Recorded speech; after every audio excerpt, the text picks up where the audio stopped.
Havo rosa isib ketdi. Oynani ochib qo'ying.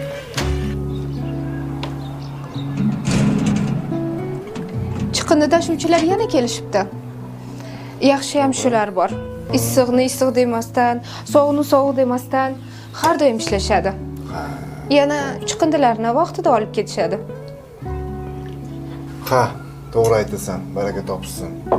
Shularni topgani halol, mehnat og'ir. Yaxshi ham shular bor. Nimasini aytasiz? Mabodo 2 kun kechiksa bormi? Hamma joyni chiqindi bosib ketadi. Ha, aytgancha, ko'chib kelganimizga ham 2 oydan oshdi. Lekin chiqindiga hali ham to'lov qilganim yo'q. Balkim qo'shnilardan chiqib so'rab kelasan.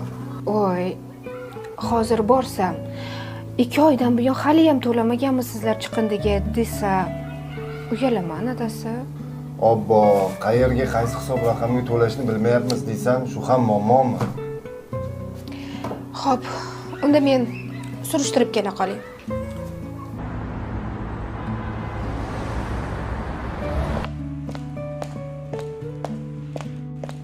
Voy, qo'shnilar, assalomu alaykum. Yaxshimisiz? Charchamayapsizmi? Sizni ko'rganim juda ham yaxshi bo'ldi. Bizni ko'chib kelganimizga hali ko'p bo'lgani yo'q. Hali yangimiz. Chiqindiga qanaqa pul to'lash kerak, shuni so'ramoqchi edim. Yangi ekansizda, shunga xabaringiz yo'q. Men ham boshda rosa sarson bo'lganman. U yoqqa borganman, bu yoqqa borganman, ishim hal bo'lmagan. Mana hozir tizimlar rivojlanib ketdi. Uni telefoningizga toza makon ilovasini yuklab olsangiz, bo'ldi, ishingiz bitdi. Yo'q, shunchalik osonmi? Ha, juda osonlashib ketgan. Telefoningizga ilovani yuklab olganingizdan so'ng pasport ma'lumotlaringizni kiritasiz. Keyin uyingiz hisob raqami, hisobingizda qolgan mablag' va shu vaqtgacha qilgan to'lovlaringiz bo'yicha ma'lumotlarni ko'rish mumkin. Ushbu uychani bossangiz, hududimizga xizmat ko'rsatuvchi tashkilot ma'lumotlari, telefon raqami mavjud. Hattoki qo'ng'iroq qilib murojaat qoldirsangiz ham bo'ladi. Undan tashqari uyingizda yashovchilar ro'yxati, kadastr raqami, oylik to'lovlari bo'yicha barcha ma'lumotlarni olishingiz mumkin. Juda qulay qo'shni. Voy, qanday yaxshi bo'ldi sizni ko'rganim. Qanchalik og'irim yengil qilganingizni bilmaysiz. Hali navbatda turaman, kutib o'tiraman, qanchalik deb o'ylagandim. Rahmat sizga. Keling yana uyga mehmonga. Xo'p.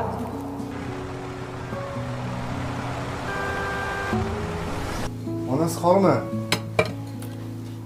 Ha, desa yaxshi keldingizmi? Ha, rahmat. Nima bo'ldi? So'rab surishtirdingmi? Ha, so'radim. Nima ekan? Chiqqanimda boya qo'shnini ko'rib qoldim. Yaxshi bo'ldi ko'rganim. Toza makondan keyin ilova bor ekan. Agarda uni yuklab olsak, bemalol to'lovlarni amalga oshirishimiz mumkin ekan. Mana hozir qarang, sizga ko'rsataman. Men yuklab oldim. Hamma ma'lumotlar shu yerda bor. Toza makon. Xo'p, hisob raqamimiz, kadastr nomer. Hammasi shu yerda bor. Juda ham qulay. Na, oldinlari bilsang, to'lov qilardik, lekin ularning kompyuterida to'lovlar ko'rinmas edi. Har doim bizga qarz kelaverardi. Hozir ancha osonlashibdi. Bemalol hammasini shu yerdan kuzatib turishimiz mumkin. Ha. Kel hozir o'zida to'lov qilib qo'yamiz. Hop, mana hisob raqamini teramiz, to'lov summasini yozamiz. Mana bo'ldi, to'lov amalga oshirildi. Endi bizni bu oyga qarzdorligimiz yo'q. Yaxshi bo'ldi. Yaxshi bo'ldi, oson ekan. Ha, endi chiqindi tashlayotganimizda vijdonimiz qiynalmaydi.